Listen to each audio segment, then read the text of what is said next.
భుజాలు తడుముకుండు పరోక్షంగా ట్యాపింగ్ నొప్పుకుండు ఒకవేళ చేస్తే తప్పేంటని బుకాయింపు అంతర్జాతీయ కుంభకోణం అంటూ కథలు కాళేశ్వరం లిక్కర్ దందా స్కామ్లు కాకపాయే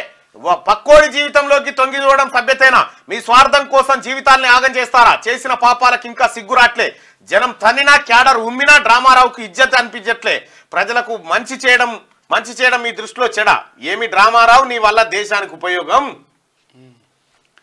ఫోన్ ట్యాపింగ్ వ్యవహారంలో కల్వకుంట్ల కుటుంబం అడ్డంగా దొరికిపోయింది ఫోన్ ట్యాపింగ్ చేసినట్లు డ్రామారావు తాజాగా ఒప్పేసుకున్నారు ఒకటి కాదు రెండు కాదు ఏకంగా వందలాది మంది ఫోన్లు నంబర్లు ట్యాప్ చేసి ప్రైవేట్ వ్యక్తుల జీవితాల్లోకి తొంగి చూసిన కేసీఆర్ కుటుంబం అంతకంతకు మూల్యం చెల్లించుకునే రోజులు దగ్గర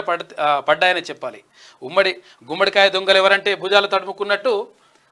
ఫోన్ ట్యాపింగ్ పేరెత్తగానే డ్రామారావు వెన్నులో వణుకు పుడుతోంది ఫోన్ ట్యాపింగ్ అనే పదం వినిపిస్తే చాలు నిద్రలో సైతం ఉలిక్కిపడి లేచి పరిస్థితి కల్వకుంట్ల కుటుంబాన్ని వెంటాడుతుంది అసలే ఓ వైపు లిక్కర్ స్కామ్ రాని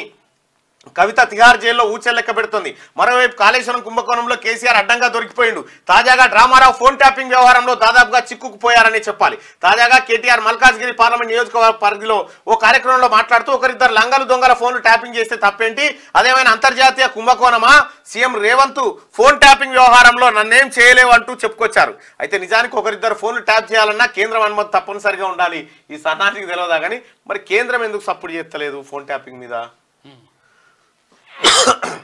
ఈ దేశంలో ఉన్నటువంటి ఒక వ్యక్తిగత స్వేచ్ఛకు భంగం కలిగినప్పుడు మొత్తం వేలాది ఫోన్లను ట్యాప్ చేసిరన్న లెక్క బయటకు వచ్చిన తర్వాత ఇటు కర్ణాటక ఇటు ఒడిశా మహారాష్ట్ర ఆంధ్రప్రదేశ్ నేతల ఫోన్లు ట్యాప్ చేసిన తర్వాత ఇది దేశంలోనే అతిపెద్ద ఫోన్ ట్యాపింగ్ కుంభకోణం అని తెలిసిన తర్వాత